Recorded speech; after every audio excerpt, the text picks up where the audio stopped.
Hey guys, how's it going? So today I was going to do one of two things. I was testing out the quality and the video picture of the anti-shake on my camera, as it's still a little windy outside, so I want to see how that kind of came in, and hopefully it turns out better videos for you guys. So we'll see how that works out, and tell me how you guys like that, if you guys like that, or if you guys kind of don't mind the shake but maybe the video looks a little bit more crisper. I don't know. But was going to do that, and then an unboxing of a new mount I got. So I'm not going to touch the camera, so if I see it shaking, I'm going to let it shake, so we'll see how well the anti-shake actually works. So let's go ahead and unbox this real quick. Now, I bought this kind of on a whim, as I got it for such a great price. I originally didn't want to spend the money I won this for, but I figured, what the hell? You only see these go for so low, so little at a time. Maybe if I cut that all the way through, might help. But anyway, so here we go. We got a new Wilcox mount. So let's go ahead and toss this box aside. We don't have to worry about that anymore. So as you can see, this is obviously a Wilcox mount. It is a, as it says on the box, an L4 breakaway MNT. I'm guessing that means mount. With Wilcox, what the fuck? With Wilcox 3-hole shroud. I just heard something under my deck. So let's go ahead and open this. We have the Wilcox manual, I'm guessing is what this is. So we have, yeah, so this is going to be the manual. General safety warning: when performing operations that could cause entanglement, ensure that the breakaway feature is not obstructed in any way. It's a very strange warning to have. But, yeah. So here we have the, as you can see, it's a L4 G24. And it just tells you how to adjust it, which is pretty cool. I actually, this will help when doing a full-fledged review on the product, which you will see shortly. Possibly, who knows. It takes me a while to do some video reviews, as I got so much stuff going on, so much new stuff, as you can clearly tell by all my unboxing videos. But the first thing that comes out is the Wilcox L4 3-hole shroud, and I like the 3-hole shrouds more than a single hole because it doesn't rotate any, and it's just much more of a secure platform. So we got that. I also like this more than the VS shroud because it's just much more lightweight and integrates better with Wilcox because it's Wilcox on Wilcox stuff. So then we have the biggest part, which is pretty nicely wrapped in paper, nice and neat, and we have the Wilcox L4 G24. So that's pretty cool. Let's see if I can get a close-up on that. Pretty neat. Really cool stuff. And I know there are a lot of people out there that can't really afford Wilcox mounts, and they buy reproduction mounts. And I would really highly suggest just spending the extra, $100 or so and get the real stuff, as I believe the fake stuff goes for about almost $100, if not more anyway. Wilcox has the L4 G11 for, I think, like around $200. And you really can't beat that price for the quality of mounts that they put out. Now, I mean, this one, it actually feels better. It's pretty stiff. It feels better than my L4 G30 in terms of put-togetherness, I guess you'd say. But, of course, my Wilcox L4 G30 was used when I got it, and this one's brand spanking new.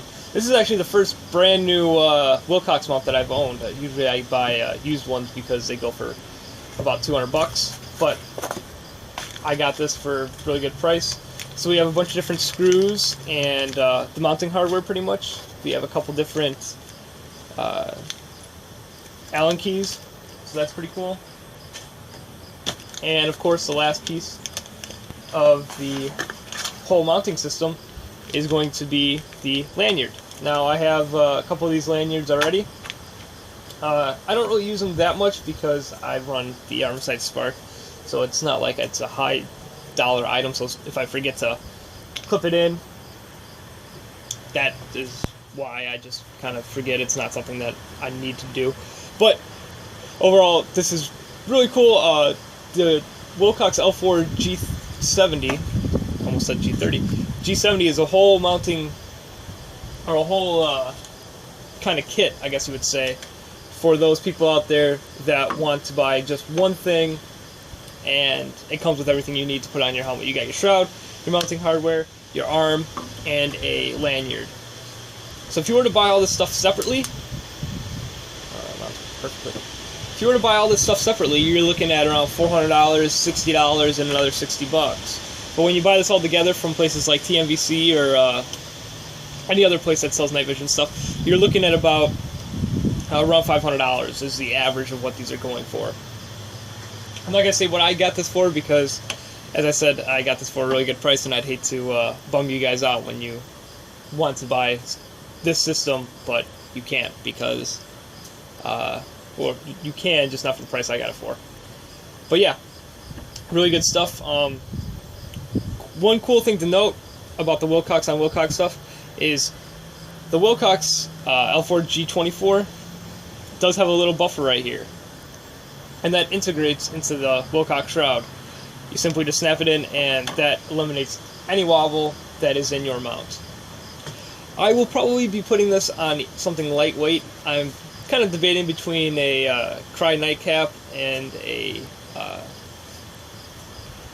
carbon helmet. The reason I would go with the carbon helmet over the base jump is so I could use the shroud, as I don't really like the molded shrouds in the helmets. It's just, it worries me a little bit as someone who uses Wilcox stuff, and I've heard that the Wilcox does not really integrate well into obstacle vast shrouds. They usually have to shave it down, and I would hate for that to be the case with a base jump helmet. Even though it may not be, I'd rather be a little bit more on the cautious side and just spend the extra couple bucks, or not really, because Emerson, I just saw Emerson has a carbon helmet that's actually carbon, so I'll probably end up getting that, as it's just going to be a lightweight setup that I would use as more of a low profile setup when I don't want to run a bunch of camo on my head, either just going on walks at night, and I don't want to kind of spook the neighbors as much, even though I'm sure I will with running fucking night vision and walking down the street at 2 o'clock in the morning.